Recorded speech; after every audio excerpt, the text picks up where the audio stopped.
చాలామంది ఏమనుకుంటారంటే యూట్యూబ్ అంటే ఒక ఫ్యాషన్ అనుకుంటారు. అంటే ఇప్పుడు కొత్త సినిమా రిలీజ్ కాంగానే అందరం పోయి వినోదంగా ఏమేమి ఉన్నాయి కొత్త తరం అని చూస్తాం. హీరోయిన్ ఎగురుడు, దునుకుడు, కథ, పాటలు అన్నీ చూస్తాం. ఫైట్‌లు చూస్తాం. ఆ పోస్టర్ చూస్తాం మురిసిపోతాం.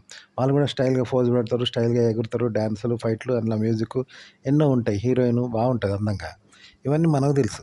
కానీ మనకు తెలియంది ఒకటున్నది. అంటే ఒక ప్రేక్షకులకు తెలియంది ఒకటున్నది. ఏందంటే కథను సృష్టించడం. అంటే కంటెంట్ తయారు చేయడం. దానికోసం కనీసం 6 నెలలు కష్టపడతారని అంటుంటారు. మంచి కథ తయారు చేయాలంటే. ప్రేక్షకులకు నచ్చేలాగా ఒక కొత్తదనం తీసుకొని రావాలి. ఎక్కడ పాతదనం ఉండకూడదు. ప్రేక్షకులకు నచ్చాలి. అలాంటి కొత్త కథ చేయాలంటే 6 నెలలైనా పడుతుంది అని చెప్తున్నారు.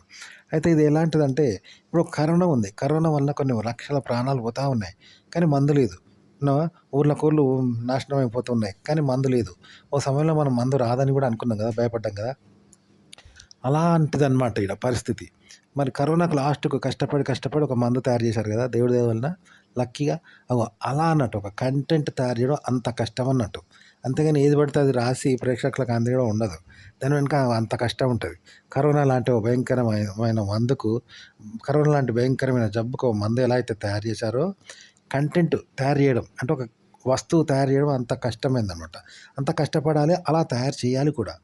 అలా చేస్తేనే జనం చూస్తారు. ఏది పడితే అది పెట్టి అందరికి తెలిసింది ఎక్కడో కాపీ చేసి అందరికి తెలిసిన విధంగా చెప్పి నేను యూట్యూబ్‌లో వీడియో చేసినా, అప్‌లోడ్ చేసినా వ్యూస్ రావటం లేదు అంటే కుదరదు.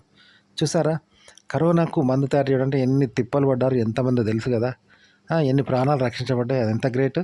అగో అలాంటి అసాధ్యమైన సమస్యకు కూడా మనం ఒక పరిష్కారం కనిపెట్టి సాధ్యం అని చేశాం చూసారా?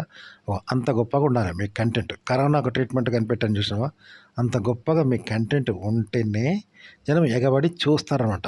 కరోనాకు అందరూ ఎగబడి ఇంజెక్షన్లు ఎలా అయితే తీసుకున్నారో, ఆ విధంగా ఎగబడి మీ వీడియోని చూస్తారు. గుర్తుపెట్టుకోండి. అలా ఉండాలి కంటెంట్. అంతేగాని ఏది పడితే అది రాసి ఎప్పుడు అప్‌లోడ్ చేద్దామా, ఎప్పుడు థంబ్‌నెయిల్ పెడదామా, ఎప్పుడు గొప్పగా ఫీల్ అయిదామా, హీరోలాగా ఫీల్ అయిదాం, యూట్యూబర్‌లాగా ఫీల్ అయిదాం అని ఫీల్ అయితే వ్యూస్ రావు. గుర్తుపెట్టుకోండి. మీరు చేసే కంటెంట్ అంతా పకడ్బందీగా ఉండాలి. అప్పుడు అప్‌లోడ్ చేయండి చూస్తారు జనం.